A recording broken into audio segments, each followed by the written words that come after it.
নমস্কার বন্ধুরা, শুভ সকাল। সকালবেলায় উঠে পড়েছি তাড়াতাড়ি, ভোরবেলা অনেক কাজ ছিল আজকে। আজ তো আমাদের পৌষ পার্বণ, আজ থেকে 3 দিন আরম্ভ হয়ে গেল।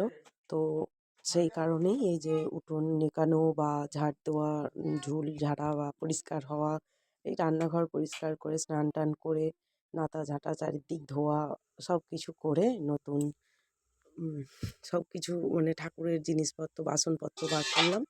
আজ 3 দিন আমাদের ঠাকুরের অন্নভোগ দেওয়া হবে, নিরামিষ চলবে।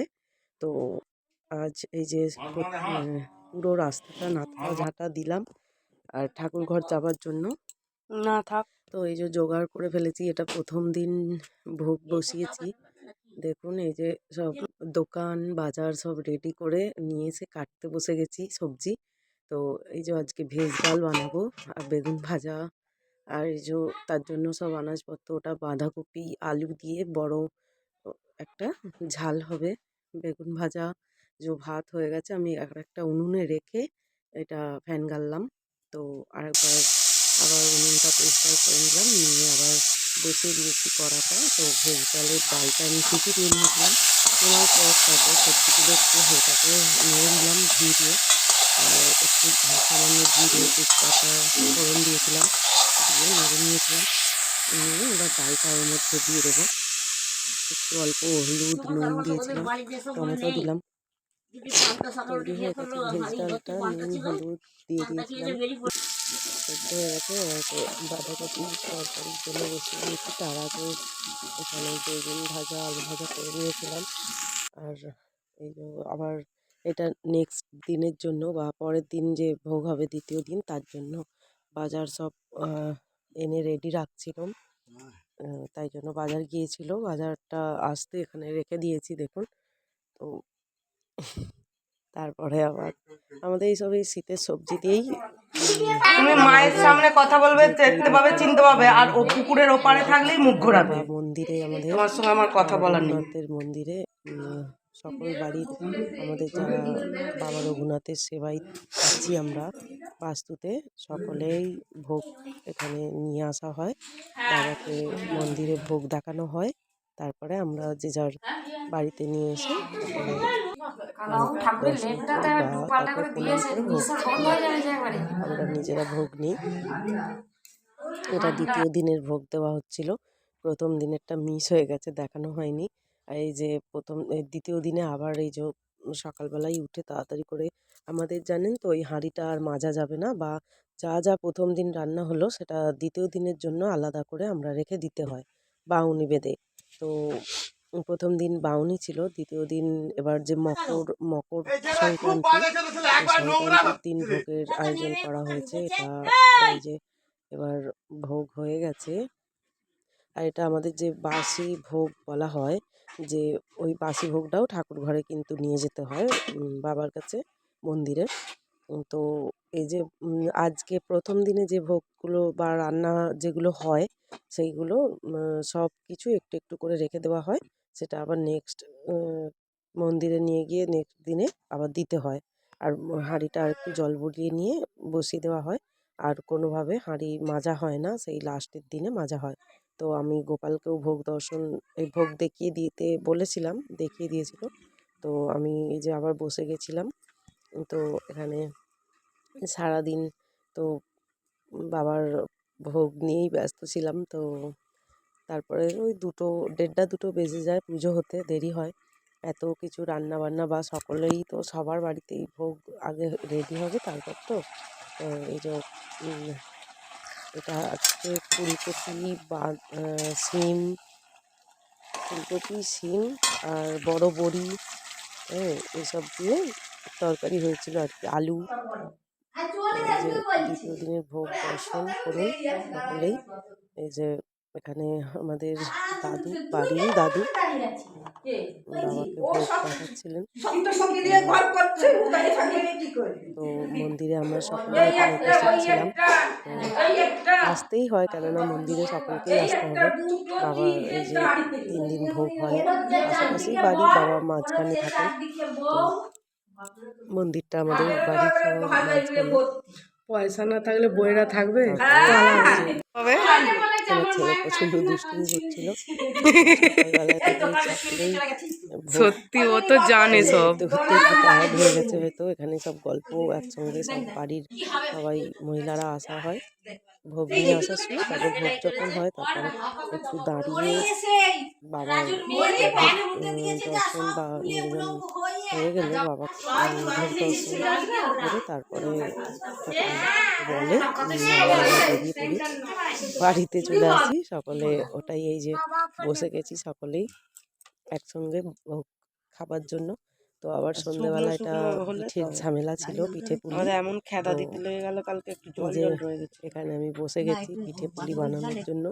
এই যে নারকেল এটা চিনি দিয়ে ছাই মারা আছে। এটা আবার লাস্টের দিন বা তৃতীয় দিন। এটা তৃতীয় দিনেও খুব তাড়াতাড়ি একটু বসতে হয়েছিল, কেননা এর দিনে একটু এক্সট্রা কিছু থাকে। লাস্টের দিনে পায়েস, চাটনি বা ডাল বা কিছু আরও কিছু ভাজাভুজি এইসবগুলো বা শাক পাতাপুতি এইসবগুলো না একটু বেশিই থাকে ভোগ নিবেদনের সময়। আমরা আবার এটা প্রথম দিন, এই তৃতীয় দিনে এটা আবার হাইজা এইখানে আবার সব তাড়াতাড়ি মানে নাতা ঝাঁটা দিয়ে রেডি হয়ে গেছিলাম। তো দ্বিতীয় দিনে, এই তৃতীয় দিনে তৃতীয় দিন মানে পয়লা মাঘ। এই দিনে এবার লাস্ট দিন একটু বেশি খাটাখাটুনি বা কাজকর্ম সময়ের মধ্যে সেরে নিতে হয়। তো এখানে কাটাকুটি সব কিছু নিয়ে রেডি হয়ে বসে গেছিলাম। তো দুটো উনুন জ্বেলেছিলাম, দুটো গ্যাসের চুলা ছিল। তো ওই উনুনের মধ্যে দেখুন দুটো হাঁড়িতে একটা ভাত একটা পায়েস বসিয়ে দিয়েছি।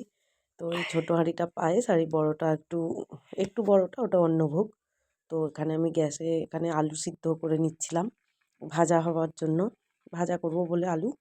তো এবার কেননা সময়ের মধ্যে এখানে ডালে সিটি দিচ্ছিলাম, কেন সময়ের মধ্যে করতে বলছি। তো আমাদের ভোগ যখন বাবার মন্দিরে দেখানো হবে, এগুলো আমার ভোগ কিছু কিছু সব রেডি হয়ে গিয়েছিলো, দেখাচ্ছি আপনাদেরকে। নতুন গামছা দিয়ে চাপা দিয়ে রাখা ছিল, বাউনি দেওয়া আছে, ওটা হচ্ছে বাসি ভোগ আছে ওই চাপা দেওয়াটা। তো সবই গঙ্গা জল আগে থেকে দিতে হয়, গঙ্গা জল ছিটা। তো কেন বলছি, এই যে আলপনা দিয়ে দিতে হবে ভোগ নিবেদন হবার আগেই। ভোগ নিবেদনের আগেই আমাদের চুল আঁচড়ে সিঁদুর পরে আলতা পরে রেডি হয়ে নিতে হবে চারিদিক ঝাড়ু টাড়ু দিয়ে। আর কিন্তু ঝাড়ু দেওয়াও যাবে না, আর চুল আঁচড়ানো বা রান্না বান্না আর হয় না, ওই একবেলাই হয়, ঠিক আছে। তো ওই এই যে আলপনা এঁকে মা লক্ষ্মীকে আমি ঘরে আনলাম, তো ঠাকুর ঘর থেকে বাড়িতে আনলাম, দেখতেই পাচ্ছেন। একটু দেখুন, আমি সেরকমভাবে আঁকা পারি না। তো মায়ের পায়ের ছাপ করে করে বাড়িতে নিয়ে যাচ্ছিলাম এঁকে।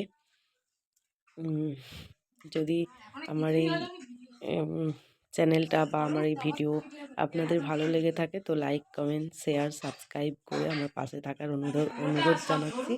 এই যে দেখুন, এখানে মন্দির থেকে আবার যাদের সামনে বাড়ি ওরাও নিয়ে গেছে, দেখালাম। এখন আমাদের এই যে এইটা ইঁতু ঠাকুর, আর ওই যে দাদু ওখানে ধান ঢেলেছে, মা লক্ষ্মীর পুজো হবে ওখানে। লক্ষ্মীর হাঁড়ি থেকে আমাদের যে স্কন্দ লক্ষ্মী আছেন ওনার হাঁড়ি থেকে সব ঠাকুর দেবতাদের, এই ঠাকুর বা আরও কী সব জিনিস থাকে ওনার ওখান থেকে ওখানে বার করে এবার চাপা দিয়ে রাখবে আর কি।